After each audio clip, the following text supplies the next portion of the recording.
Hello everyone, welcome to eClass. In this section, we will discuss about the radiocarbon dating. You must have seen the historical sites and historical places mentioned in your book or anywhere. जब भी हम इन चीज़ों को देखते हैं तो वहाँ पे डेट्स का बहुत इम्पोर्टेंस होता है, राइट? डेट्स कैसे हम डिफाइन करते हैं? फॉर एग्जाम्पल ये फॉसिल्स हमें मिला है, किसी बॉडी का रिमेन मिला बरियल साइट पे, और इसका हम डेट कैसे फाइंड करेंगे, कितना पुराना है? अगर हम पता कर पाते हैं तो हिस्ट्री को जानने के लिए हमको बहुत ज़्यादा बड़ा क्लू मिल जाता है, राइट? तो देयरफॉर हमारे पास डेट्स को फाइंड करना, अगर हम अप्रॉक्स पे चले जाएं तो हमारे लिए बहुत ज़्यादा हेल्पफुल हो जाता है, ठीक है? तो डेट्स को फाइंड करने के लिए हमारे पास दो तरीके का प्रोसेस होता है. एक तो हम रिलेटिवली फाइंड कर ले, रिलेटिव डेट्स फाइंड कर ले, और दूसरा तरीका होता है ऑलमोस्ट हम एक्चुअल या न्यूमेरिकल वैल्यू फाइंड कर ले, राइट? तो रिलेटिव हम तब फाइंड करते हैं, फॉर एग्जाम्पल कोई ऑब्जेक्ट यहाँ पे है और ये ऐसे ही पड़ा हुआ है सालों से, राइट? तो इसके ऊपर लेयर सेडिमेंट्स बनता जाएगा, सेडिमेंट्स इसके ऊपर चढ़ता जाएगा, राइट? अब कोई ऑब्जेक्ट यहाँ पे है जिस पे जो भी सालों से पड़ा हुआ था, इसके ऊपर भी सेडिमेंट्स बनता जाएगा, ठीक है? कई 100 साल हो गए, अब हिस्ट्री का कोई क्लू मिला इनको, हमारे आर्कियोलॉजिस्ट को. तो आर्कियोलॉजिस्ट क्या करेंगे, यहाँ पे इसकी एक्सकवेशन कराएंगे, और एक्सकवेशन के दौरान अगर इसको फाइंड किया तो इसमें क्या होगा कि कम सेडिमेंट्स निकला, तो इसको नया मानेंगे कंपैरेटिवली. यहाँ तक पहुँचने में ज़्यादा खुदाई करना पड़ा और ज़्यादा सेडिमेंट्स निकला, तो ये समझ में आता है कि ये जो है नया है, क्योंकि ये अपर लेयर पे है, और ये जो है ये पुराना है उससे ज़्यादा, क्योंकि वो लोअर लेयर पे है. तो ये हम लोग का नॉर्मल कॉन्सेप्ट कहता है कि जो चीज़ें ऊपर के लेयर पे मिल रही है वो नया है कंपैरेटिवली, राइट?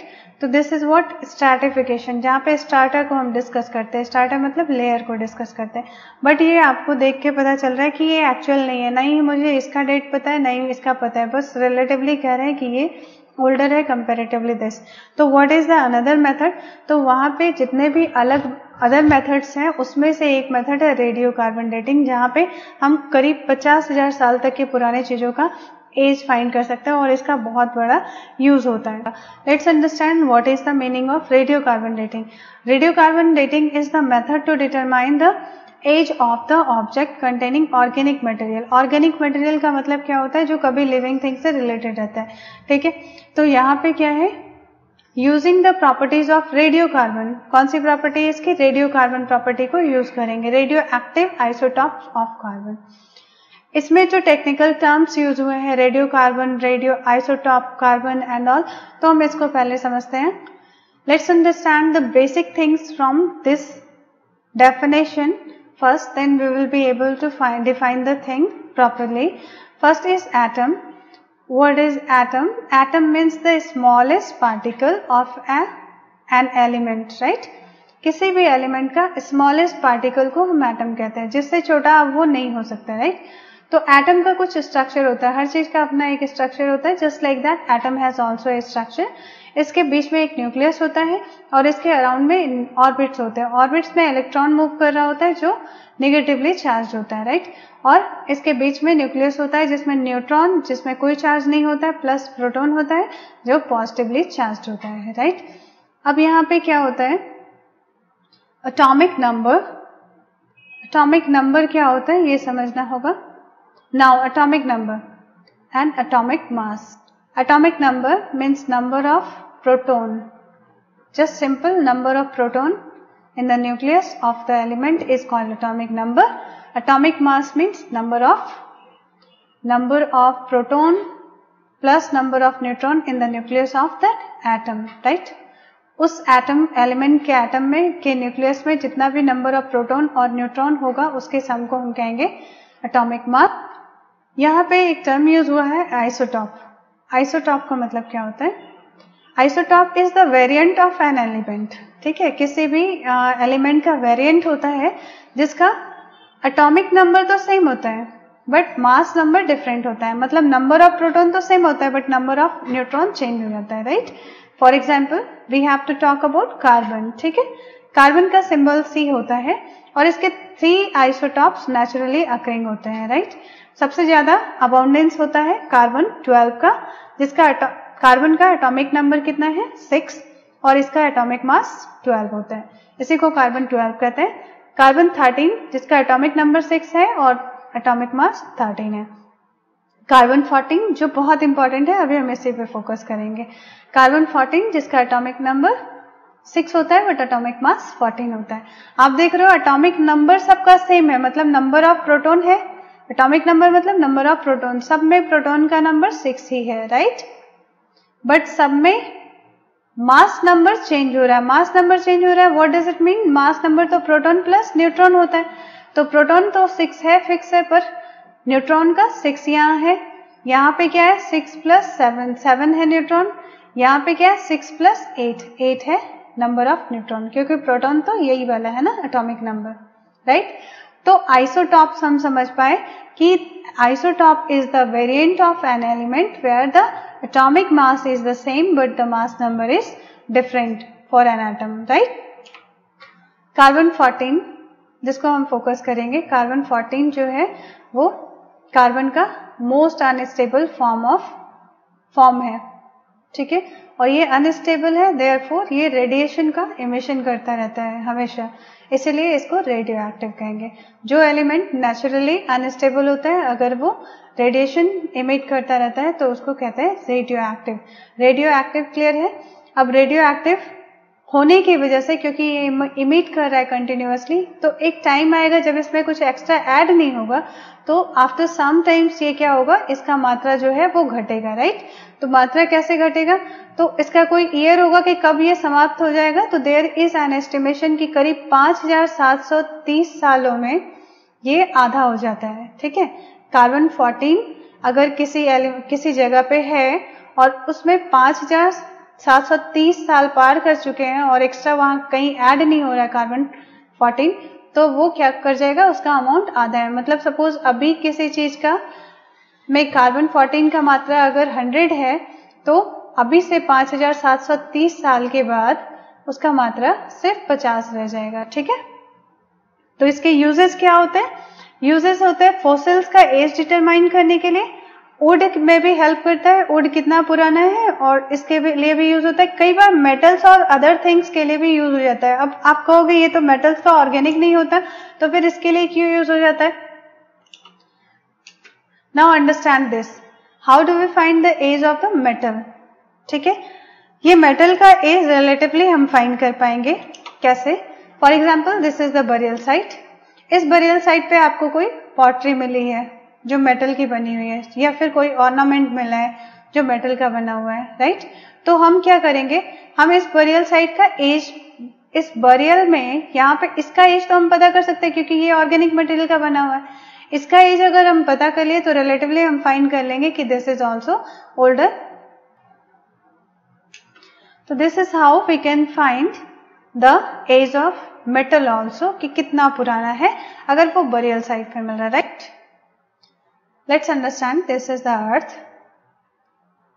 अर्थ के ऊपर लेयर है एयर का, राइट। एयर का layer means the mixture of gases है यहाँ पे, और इस गैसेस में 78% अकेला नाइट्रोजन है, राइट। तो अर्थ के ऊपर का लेयर में क्या होता है कि कॉस्मिक रेज आते हैं। कॉस्मिक रेज कहाँ से आते हैं? जितने भी सेलेस्टियल बॉडीज हैं वो कॉस्मिक रेज रिलीज करते हैं, जैसे सन हो गए और स्टार्स हो गए। ये कॉस्मिक रेज एक्चुअली में पार्टिकल्स के फॉर्म में होते हैं, ठीक है। इसमें डिफरेंट काइंड ऑफ पार्टिकल्स होते हैं, जिसमें हम फोकस करेंगे सिर्फ न्यूट्रॉन के ऊपर। तो न्यूट्रॉन जो होता है यहाँ पे, ये क्या करता है, इस पे बम्बार्डमेंट करता है, कोलाइड करता है विद द नाइट्रोजन, और इसका फॉर्म चेंज कर देता है, right. What it happens, suppose nitrogen का एटॉमिक नंबर 7 होता है, नाइट्रोजन का एटॉमिक मास 14 होता है, ठीक है। अब क्या होगा, अब ये इसके साथ कोलिजन होगा किसका, न्यूट्रॉन का। न्यूट्रॉन जब इस पे कोलाइड करेगा तो इट विल फॉर्म नाइट्रोजन का 6 फॉर्म। तो एटॉमिक नंबर जैसे ही 6 हुआ तो वो नाइट्रोजन रहा नहीं, अब टेक्निकली वो कार्बन बन गया, ठीक है। तो ये कार्बन 6 बनेगा और ये न्यूट्रॉन पे कोई इफेक्ट नहीं पड़ेगा, तो ये इसका एटॉमिक मास सेम रहेगा, राइट। और यहाँ पे एक प्रोटॉन रिलीज हो जाएगा। ये प्रोटॉन जो है ना, ये एक्चुअली में क्या है, हाइड्रोजन आयन। प्रोटॉन को ये प्लस आयन भी कहते हैं, ये हाइड्रोजन का प्लस आयन जो एयर में हमको मिलता है। तो नाइट्रोजन से क्या बना, नाइट्रोजन पे न्यूट्रॉन के बम्बार्डमेंट से कार्बन 14 का फॉर्मेशन होता है। अब जो कार्बन 14 फॉर्म हुआ है वो कार्बन 14 क्या करेगा, ऑक्सीजन से कंबाइन करके कार्बन CO2 बनाएगा। ठीक है, ऐसा नहीं है कि केवल CO2 कार्बन 14 से बनता है, CO2 कार्बन 13 वाले से भी बनता है, कार्बन 12 से भी CO2 बनता है। जैसे ही ये कार्बन डाइऑक्साइड बना वैसे ही ये क्या करेगा, फूड चेन के जरिए ह्यूमन बींग्स तक भी पहुंचेगा और अदर एनिमल्स जो भी लिविंग थिंग्स रहे थे उन तक भी पहुंचेगा। कैसे पहुंचेगा, carbon dioxide will be used by the plants for the process of photosynthesis. Plant क्या करेगा, एयर में जो कार्बन डाइऑक्साइड है उससे फूड बनाएगा और फोटोसिंथेसिस के जरिए जब फूड बनाएगा तो ये जब फूड प्रिपेयर किया तो इससे काऊ को मिलेगा, राइट। और इसी प्लांट को अगर कोई एनिमल खाता है उसको भी मिलेगा और अगर ह्यूमन बींग्स भी खाते हैं तो उसको भी मिलेगा। तो कार्बन डाइऑक्साइड जो कार्बन 14 वाला था वो हम तक भी पहुंचा फूड चेन के जरिए। ठीक है, जैसे ही फूड चेन के जरिए ये हम तक पहुंचेगा तो ये रोज हम खा रहे हैं और तो कार्बन 14 हम तक सप्लाई होता रहेगा और एक टाइम आएगा अगर डेथ हो जाती है हमारी और डेथ हो जाएगी तो हम फूड लेना बंद कर देंगे, फूड लेना बंद कर देंगे तो वहां से क्या होगा, कार्बन 14 का एक्सचेंज बंद हो जाएगा। वो क्या हो रहा है, एक तरफ से कार्बन 14 हमने बात किया कि अनस्टेबल होता है, रेडियो एक्टिव होता है, वो कम होता रहता है, तो यहाँ पे लिया नहीं जा रहा है, केवल वो रेडियो एक्टिव होने की वजह से वहां पे उसका हरास हो रहा है। तो भी ऑर्गेनिज्म रहा होगा उसकी जब से डेथ हुई हो उसके बाद से वो क्या होगा, उसमें कार्बन 14 नहीं मिलेगा। तो कार्बन 14 सपोज अगर आज कोई मरा है, आज उसका 100% था कार्बन 14, तो 5730 साल के बाद उसका कार्बन 14 सिर्फ उसके अंदर उसके बॉडी में कितना रह जाएगा, कितना 50% रह जाएगा। Ratio is constant in living organism. किसका ratio, carbon 14 by carbon 16, carbon 14 by carbon 12 का रेशियो जो है लिविंग ऑर्गेनिज्म में कांस्टेंट था, लेकिन जब डेथ हो जाएगी तो कार्बन 14 बाय कार्बन 12 का रेशियो जो होगा वो डिक्रीज होता चला जाएगा। Now understand this graph. I talked you just now कि क्योंकि ये रेडियो एक्टिव है तो विद इन सम टाइम ये क्या करेगा, ये अपना जो अमाउंट है उसको रिलीज कर रहा है, उसमें इमिशन हो रहा है, इसकी वजह से उसका हैरस हो रहा है, वो डिक्रीज करेगा। ठीक है, तो इसका एज कितना बताया गया, हर 5000 साल में 5730 साल में वो क्या करेगा, 50% कम हो जाएगा। तो 0 ईयर पे अगर अभी को 0 मान ले तो 0 ईयर पे 100% था, 5730 सालों में वो 50% रह गया, अगला 11460 साल में वो क्या रह गया, 25% रह गया, अगला 17190 ईयर में 12.5 ईयर रह गया परसेंट रह गया, नेक्स्ट 22,920 ईयर में वो 6.3% रह गया और नेक्स्ट 28 ईयर में 28,000 ईयर में वो क्या रह गया 3.5%। तो इस तरह हम कह सकते हैं इसका मैक्सिमम यूटिलाइजेशन हम 500 से 50,000 साल तक का ही कर सकते हैं। Next is what are the limitation, क्या हर जगह पे इसका इस्तेमाल होता है, तो नहीं, हर जगह नहीं कर सकते क्योंकि इसका लिमिट 50,000 साल पुराना तक का ऑब्जेक्ट को ही कर सकते, क्योंकि इससे पुराना अगर करेंगे तो क्या होगा, कार्बन 14 का अमाउंट तो ऑलमोस्ट हैरस हो चुका होगा, बहुत कम बचा होगा, तो वो एग्जैक्ट फिगर नहीं देगा। लेकिन दूसरा तरीका है हमारे पास, जैसे हम किसी ओल्डर ऑब्जेक्ट का अगर एज फाइंड करना है तो क्या करेंगे, तो क्योंकि कार्बन डेटिंग में कार्बन 14 में हम देख रहे हैं कि वो क्या हो रहा है, उसका हैरस 5000 सालों में आधा हो जाता है, तो करीब ये 50,000 साल तक का ही हिस्ट्री बता पाता है हमको। तो हमारे पास कुछ और आयन्स हैं जैसे पोटेशियम आर्गन आयन, इसका इस्तेमाल हम कर सकते हैं। ये थोड़ा स्लोली डिके होता है, इनका डिक्रीज जो होता है अमाउंट में वो बहुत स्लो होता है, तो ये बहुत पुराने पीरियड के लिए यूज किया जा सकता है। जैसे हम अगर फॉर एग्जांपल रॉक का एज फाइंड करना चाहते हैं तो रॉक के एज को फाइंड करने के लिए हम इसका इस्तेमाल नहीं कर पाते। वाई? बिकॉज क्योंकि रॉक जो होते हैं उनका फॉर्मेशन हुआ है वो 50,000 साल से भी बहुत पहले हुआ है, तो उसमें इसका इस्तेमाल नहीं हो पाता, राइट। तो रॉक के लिए हम नहीं कर सकते। और भी कुछ लिमिटेशन है, जैसे हम लोग अब ज्यादा कार्बन जलाते हैं, फ्यूल बर्न करते हैं, फोसिल फ्यूल्स बर्न करते हैं लाइक पेट्रोल वगैरह, तो उससे क्या हो रहा है कि ऐड कर रहे हैं हम कार्बन को एटमॉस्फेयर में, तो हमारा जो बैलेंस था वो बिगड़ रहा है और उसकी वजह से जो हम वैल्यू फाइंड करेंगे वो वहां पे चेंज हो जाएगा, राइट। तो हम एज को पूरी तरह से परफेक्टली नहीं फाइंड कर सकते हैं। हम कैसे कह सकते हैं कि this is the perfect right one? तो हम इसके लिए फॉर एग्जाम्पल मान लो हमको कहीं से एक ट्री मिला है, बहुत पुराना ट्री मिला है, इसका कार्बन डेटिंग कर लेते हैं। तो कार्बन 14 से हमने कार्बन डेटिंग कर लिया, और ट्री का एज ऐसे भी डिटरमाइन करना बहुत इजी होता है। ये जो रिंग्स है ना, रिंग्स 1 ईयर 2 3 4 5, तो ट्री का एज ये हर ईयर में एक रिंग का फॉर्मेशन होता है। तो 1 year 2 year 3 year 4 year, this is how हम ट्री का एज इससे भी फाइंड कर सकते हैं। तो ट्री का हम रिंग्स को काउंट करके हमने फाइंड कर लिया कि ये ट्री इतना पुराना है, और कार्बन डेटिंग से भी फाइंड करके हम मैच कर लेते हैं कि अच्छा इतने साल पुराना है ये।